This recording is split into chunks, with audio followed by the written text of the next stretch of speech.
all good friends and collaborators who are not part of the founding organisations who have joined us to support the initiative also. So we have a very big agenda in the centre, but first, as is customary, I would like to acknowledge the Wurundjeri people, who are the traditional custodians of the lands that I'm meeting on. I invite you to share where you're joining from, and I would like to pay my respects to elders both past, present and emerging of the Kulin Nation, and extend that respect to other Indigenous people here who may be present today. So thanking you. I would also just like to acknowledge, with the nature of the presentation, lived experience within the virtual room today, encouraging all of us to speak honourably about that with respect of ongoing emotional distress, experiences of trauma and mental ill health, and for caring and experiences of care within that context, and hope that we can all have respectful conversations and listen intently today to our good colleague who has joined us from the UK, Rai Waddingham. As I mentioned, this is one of the first in our series of our mental health research virtual cafe translation conversations. So welcome. It's hosted by our Lived Experience Research Collective. And as I mentioned here, we're talking about this report that was put together in November 2021. And you can find a link to the report just in these overview slides after, and at any time we put that in the chat as well for people to go and find it. This is part of our Alive Lived Experience Research Collective. I know my colleague Michelle will be like, why am I the only person on there? This has a whole group of people, including Ian, who co-chair it and are helping to set the directions.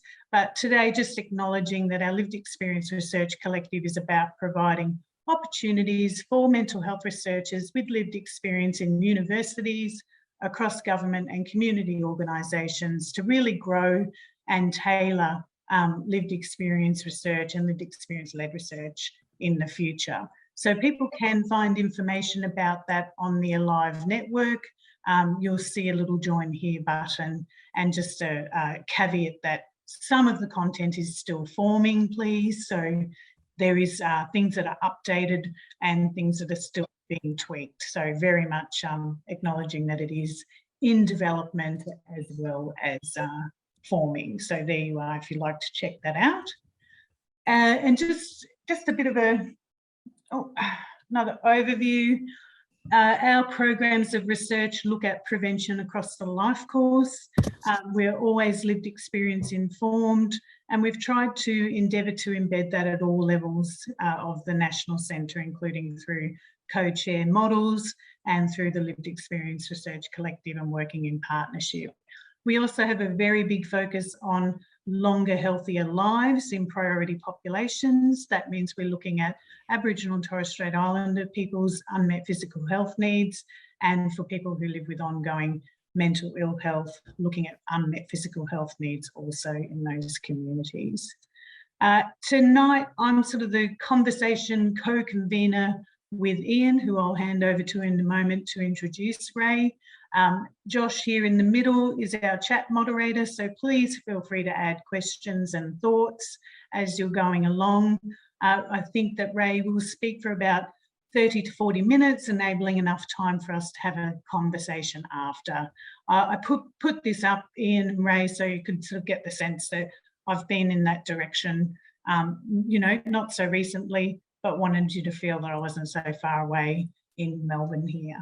And now I have the great pleasure of introducing Ian, who is one of our co-chairs of the Lived Experience Research Collective, to introduce Rai on this talk about lived experience leadership and hear about the lessons from the mapping project. And we agreed that I'd stop sharing here, so we got a small moment to look at each other on the screens before we kicked off. And I will hand over to you, Ian, now. Thank you. And welcome, everyone.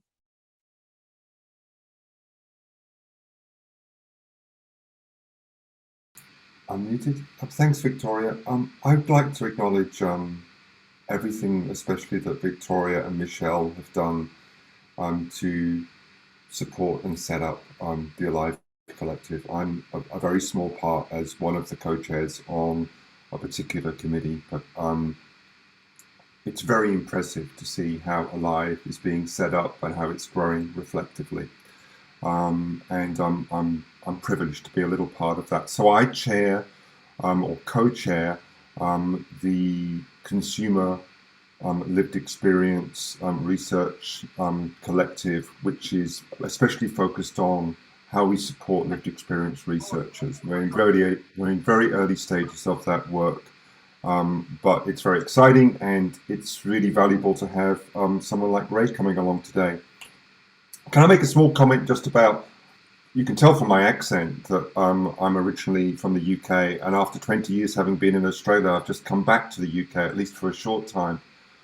One of the leadership lessons that I had, I think, coming to Australia when I first came was understanding what was translatable from the UK experience in the area that I was then, and that there certainly may be lessons, but there are also things which are different within the Australian system, and I think we might, and different in how we process and in our Australian culture, how our health systems operate and how we support each other. So that would be good to have I think a conversation about what might be different, what might be translatable, and what might be perhaps special to the UK. And I'd love to hear more of that from you, Ray. Ray, looking through your report, it looks absolutely fantastic. This is really, really important work, very much consumer-led. I'm going to hand it over to you, Ray, and say we're very much looking forward to hearing from you. I've seen you present in other forums, and you're very, very impressive. So I'm especially looking forward to the question and answer session.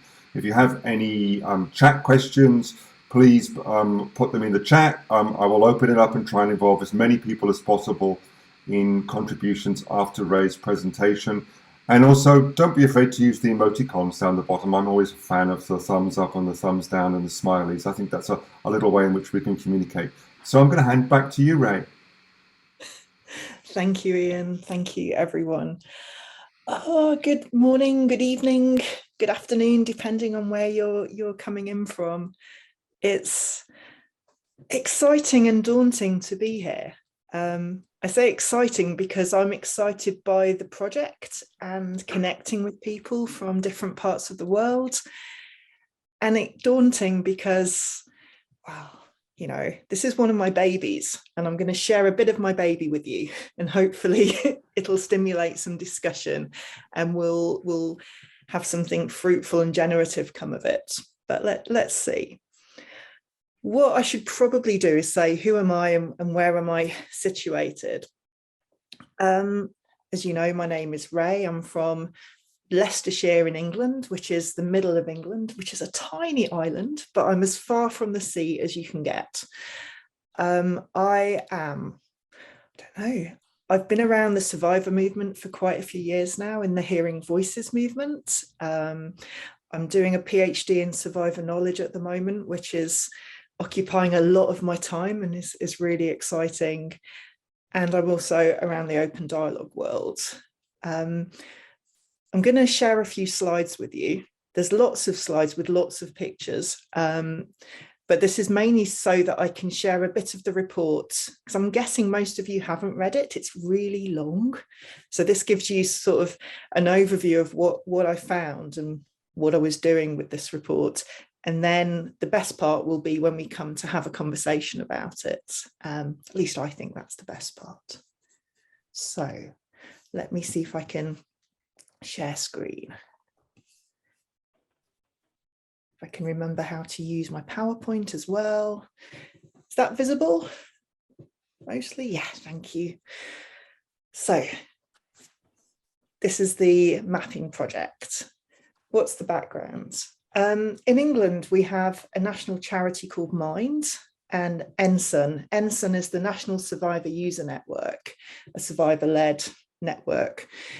They were working together and were interested in supporting this thing called lived experience leadership.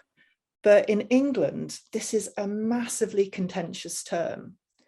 It's the sort of term that gets a real sort of polarized debate going. Some people love it, some people find it toxic and hierarchical and all kinds of bad. And then there's many people in the middle, but it's the polarized debate gets the biggest space, I think. And they wanted to support this, but recognized if you go and create a lived experience leadership program, it might be more harmful than good if you've not really gone and engaged with people and gone, well, what is it? What does this term mean to you? What's already happening? There's a need to really go humbly into this field rather than come all guns blazing. So they had the idea for a mapping project and asked me if I'd be willing to coordinate it. I'm not sure. It's like, why me? I think they hoped that they knew that I had misgivings about this term lived experience leadership and hadn't got a firm idea of what it is, whether this is the right term for it and what it looks like. So I guess part of it was my ambivalence that they were interested in. And because of my PhD being in a sort of a related area. It was originally a small project, like tiny. We were going to interview maybe 10 people, have a couple of focus groups, do a survey, something that was manageable within a couple of months. And it was going to be an internal report that would then stimulate another round of engaging with people, thinking about what meaningfully could be offered. Didn't work out that way. As soon as we put out a little video saying what I was doing and we put the survey out and expressions of interest of people that wanted to come and speak to me in an interview or a focus group, we had hundreds of people want to speak. And so rather than being this small project, it kind of grew quite quickly and had more resources put into it, and eventually was released to the public back in November last year. Terminology wise, none of these terms are value free or simple, but I can tell you how I use the terms in the report, and they may or may not chime with how you see them. So we have lived experience, direct first-hand substantive experience of mental distress, ill health, mental health services, trauma, and all of these other things that are associated, prejudice and discrimination, so racism and ableism or classism.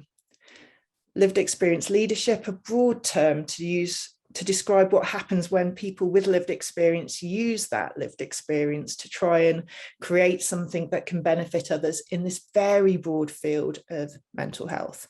I think in the video I was like saying people with experience of stuff that do stuff to try and make things better for other people. That's my bluffer's guide to it.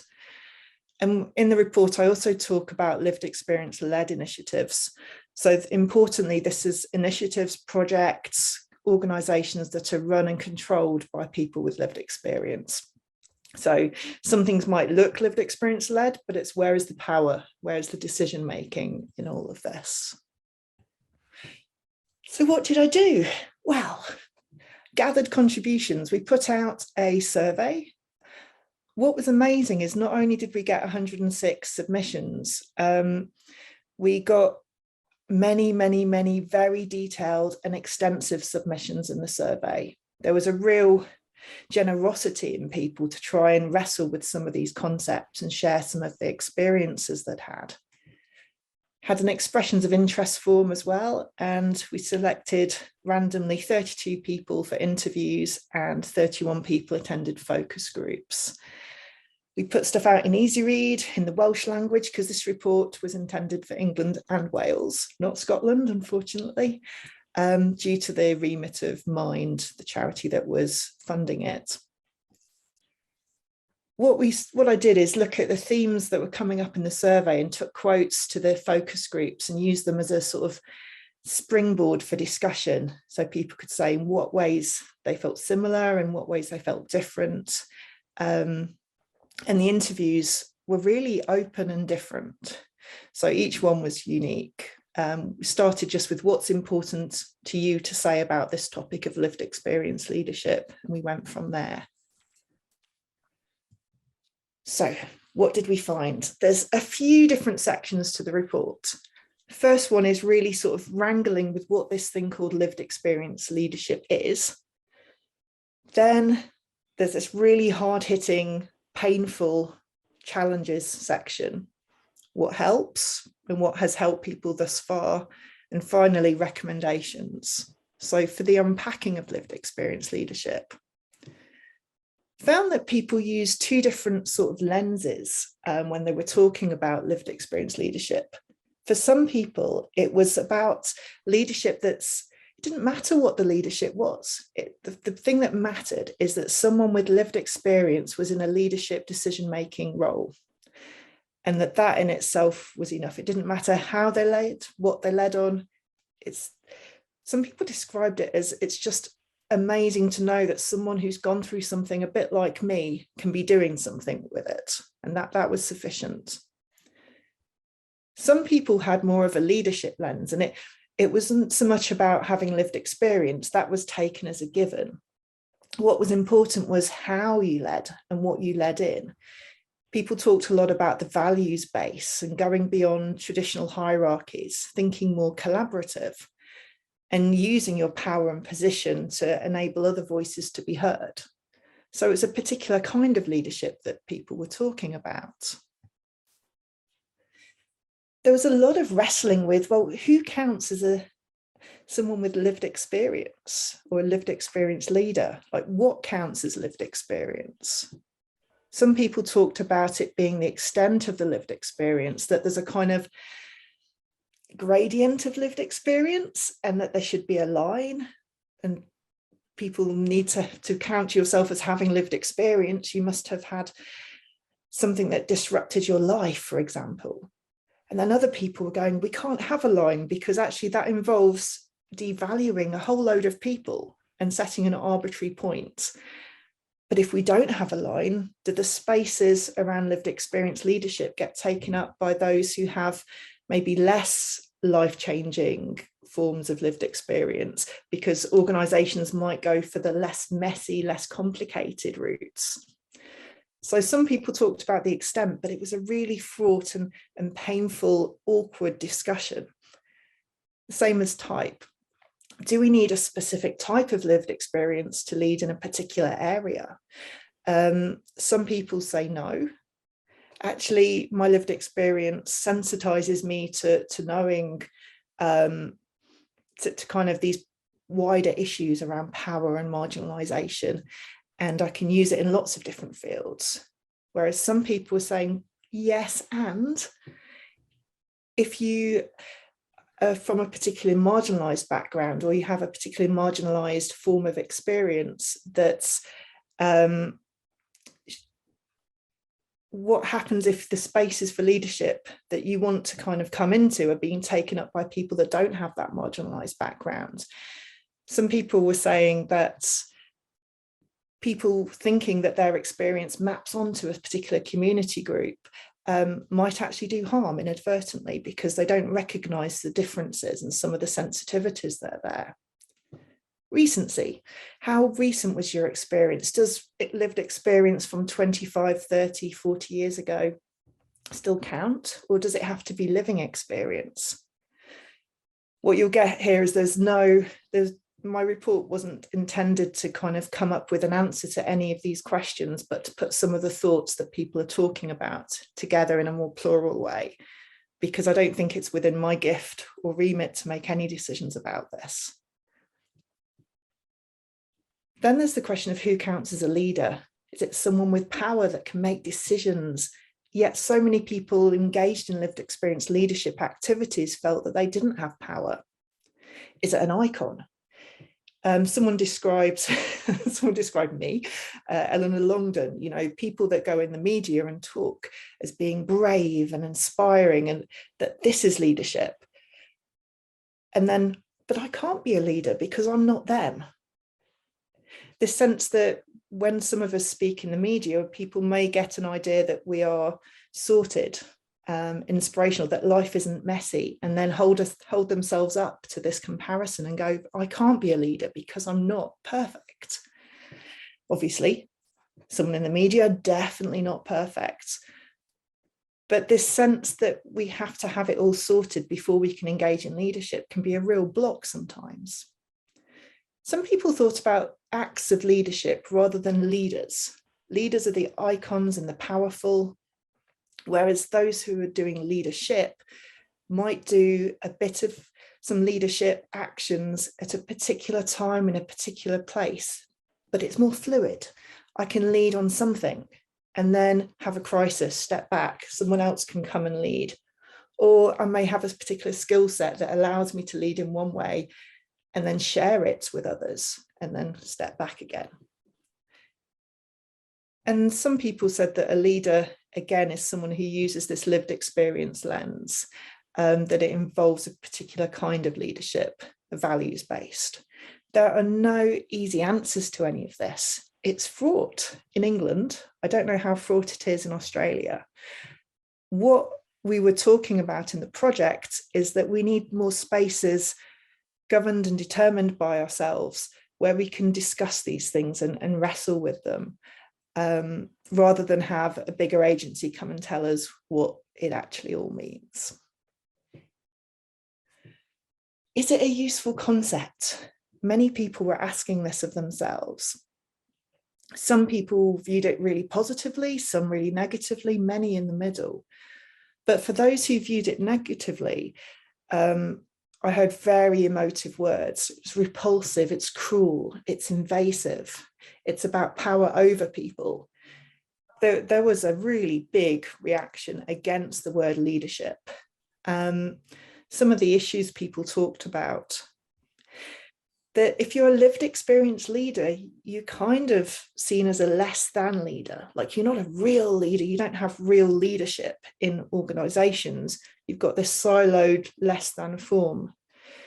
That because of the stigma and prejudice that surround and discrimination that surround lived experience anyway in our context, that once someone comes out as having lived experience in a leadership role, they can be pigeonholed. Someone described, it's like all of the other skills and experiences you have just disappear, and you're just solely seen as someone who can offer their lived experience, which then gets reduced to offer their story, as opposed to have this multiple and diverse range of skills that we can offer and experiences we can offer. Then there's this really tricky bit, assuming that anyone with lived experience can lead.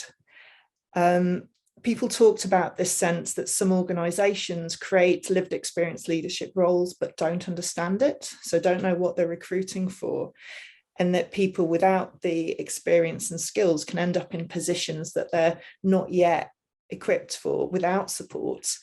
And then when things go wrong, they get pathologized and seen as, well, you know, this is what happens with lived experience leadership, and the organization moves on going, oof, we won't go there again. Some possibilities. People also talked about lived experience leadership as offering something. You know, this idea that we can honor lived experience as an equal and different form of training, that it can provide this sense of hope. I think in my own journey, it was people that were standing up and standing forward that helped me believe that it was possible for me to have a different kind of life. It was hugely transformative to see people speak out. And that came through in the survey especially. And some people are like, I'm over lived experience leadership. This is not, it's just the latest in one of many different words and terminology that has been used to describe people doing stuff that we've been doing for years. What matters is, I'm curious about why it's coming up now. Why is it being used? Why are people interested in talking about it all of a sudden? And who is it serving? So there was people who were a bit jaded with the terminology, but wanted to move the conversation on to well, what are we doing with this and why? We've got a cautionary tale that came up in the mapping project. This came to someone's attention on Twitter, and it was a really worrying development. There's a ward in England where they were wanting to ask people, what do you want to be called? Do you want to be called patients, service users, service leaders? And people chose either service users or service leaders as opposed to patients. And so the staff now regularly tweet about the service leaders. What really deeply worries me about this is it's as if the service leader word is interchangeable with patients. So you can be a service leader if you're on a ward and don't want to be there. You can be a service leader whether you feel you have any decision-making capacity or not within that ward. It sort of strips this idea of leadership of any sort of tangible meaning. And kind of, to me, raises this really deep worry I have about when non-lived experience led organisations use this terminology. Is it a doublespeak? Is it a way of saying you have power whilst also stripping the power and making everything sound really good when it's really deeply problematic? I don't know if you have examples of this in Australia, but it's certainly something that worried me in England. The routes that people take. We talked about, how did you get into these kind of leadership kind of roles? Many people didn't see themselves as leaders, by the way. It was, I think, talking about leadership was much more comfortable and doing stuff as opposed to the identity of a leader. Some people talked about the scenic route, going very slow, taking unexpected paths, accidentally falling into something and having allies and supporters that helped you move forwards. A natural evolution as your confidence grows in gathering momentum. That's kind of the route that I took. Took a very small step into facilitating a hearing voices group once, and that led to many different opportunities over a good sort of decade. Some people talked about change maker routes, and these felt a little bit different. So someone talked about seeing this urgent, pressing need in their community of seeing the gaps and needing to respond to them. Some people talked about it as a matter of necessity, and as if we don't do this, our society, my community is imploding. I cannot step away from this. I cannot move away from it. Obviously, that can sometimes then be linked to the burnout that people talked about later, because it's not just a choice, it feels like a need.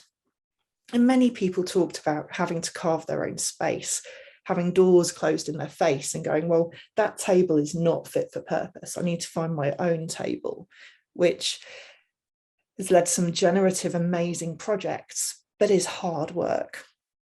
So we've got these two different kinds of routes, and often they did coalesce. You know, someone might take a few small steps, see a need, there's an urgency, there may be an evolution. It's not as simple as there being one or the other. We also talked about what happens when the route is blocked.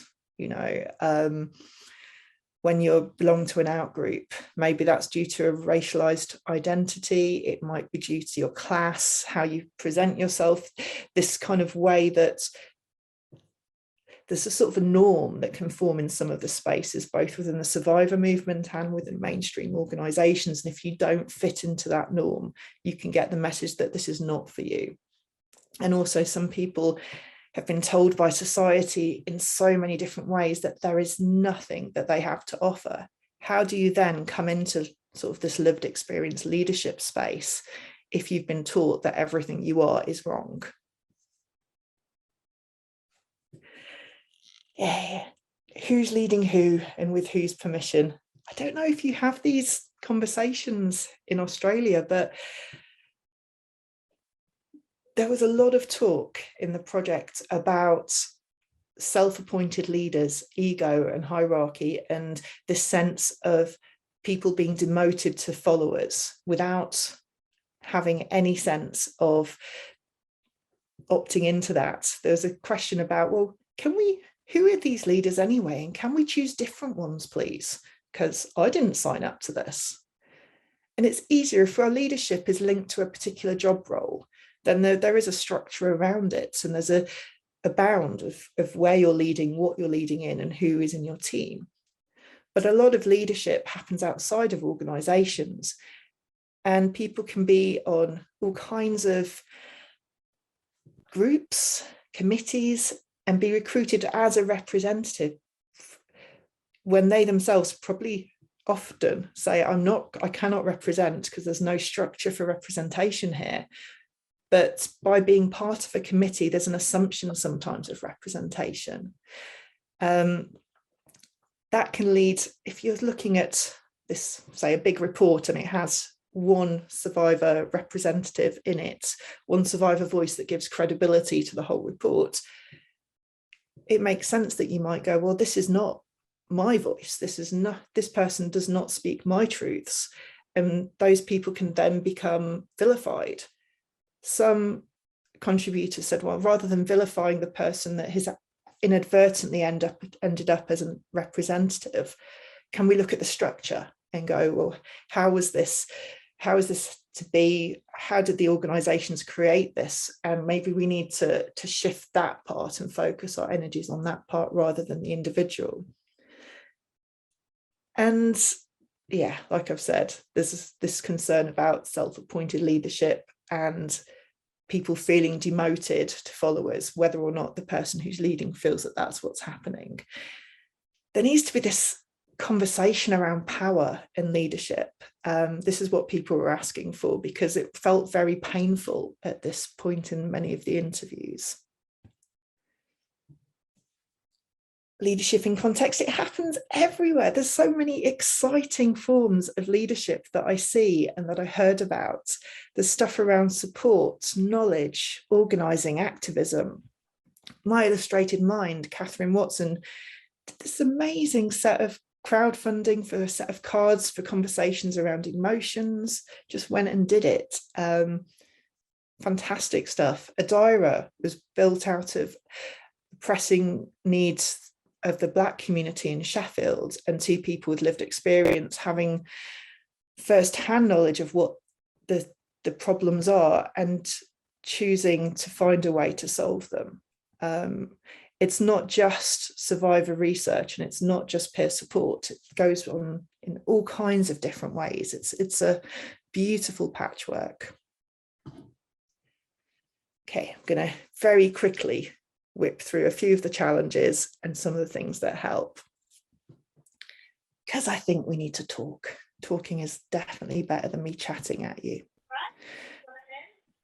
Some of the challenges, I say that this bit took a lot of emotional energy to write. And actually took a long time. I cried during parts of this, and I think it's okay to say that because a lot of what people said rang true for me. And to hear again and again some of the challenges and harms that people were experiencing, it's big stuff. The sense that people were faced with unrealistic and impossible expectations, to represent the whole of lived experience leadership or peer support, to be out and to be continually sharing your story. And if you're not doing it right, to be recovered, to choose a side. Are you with them or with us? This fight for credibility, this assumption of being ill, being less than, having to be saner than sane in order to have some credibility in organisations, and the glass ceiling on many opportunities within larger organisations. Serving someone else's agenda. People talked about being on a conveyor belt. It didn't matter who you would tick the lived experience, tick the person with lived experience and another form of marginalized identity, and to be used, but to not be valued in and of yourself and what you bring beyond these sort of identities. Lots of tokenism, silos, small lived experience parts in bigger organizations where you're not part of the decision-making beyond that. Exploitation, people feeling used up and burned out, chewed out and spat out. Conditional seats, so knowing that if you step out of line or do something out of this fuzzy tightrope that you might be walking on, you'll no longer be invited or no longer be welcome back at the table. I've certainly had experience of that myself when I've been maybe a little bit more critical than usual and risked that, and then next year definitely not be invited back. It's a painful experience. absorption and sanitization by larger charities, not being valued, coming from a marginalized knowledge base that isn't yet credible. The gap between rhetoric, we value lived experience leadership, but reimbursement and people actually getting money, it doesn't always match. The territory can be dangerous. Yeah, you get trolls in the general public. Yep, I definitely have experienced that speaking out. But people also talked about microaggressions as becoming part of the work, these small drips of sort of othering and little pokes that build up and create a context for things like gaslighting that some people described, the toxicity of the cultures that we might be working in, going into the sites of our own trauma sometimes, and that these ships, these organizations and these policies are so big, it can feel like you're banging your head against a brick wall all the time. And this obviously creates a huge personal toll for many of us. And then there's the attacking of each other, the elephant in the room, that in this quite toxic and painful and overwhelming context, sometimes we might aim our anger at each other rather than some of the structures that are sustaining all of this. Someone talked about we eat our own babies in the survivor movement, and the degree of hurt and invalidation that can happen and the lack of compassion in some of these conversations. But things have helped. Phew. Connections with each other, with lived experience, with why we're doing this, with something bigger than ourselves, so MAD studies or the Hearing Voices movement or intentional peer support, and this knowledge that's been built up for years, with allies, with opportunities,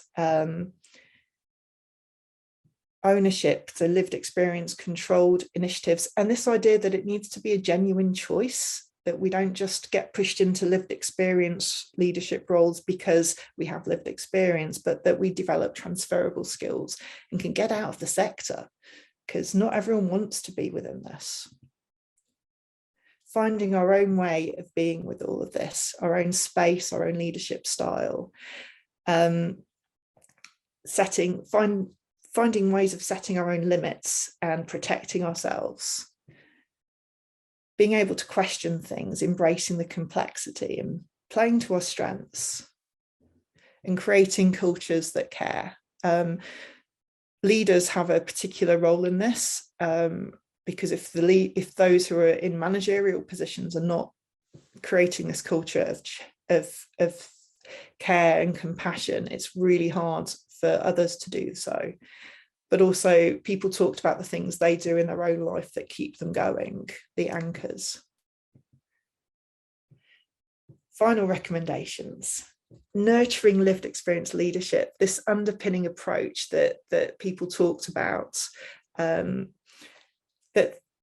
people wanted it to be independent and led by lived experience, that we could learn from the past, because we stand on the shoulder of giants, they often say, and we really do.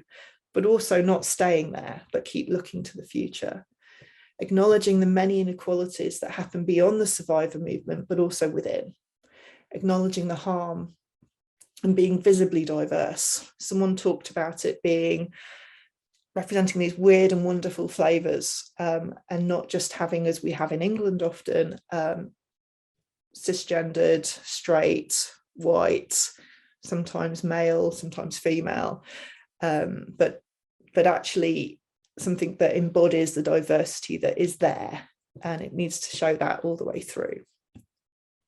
A buffet of options.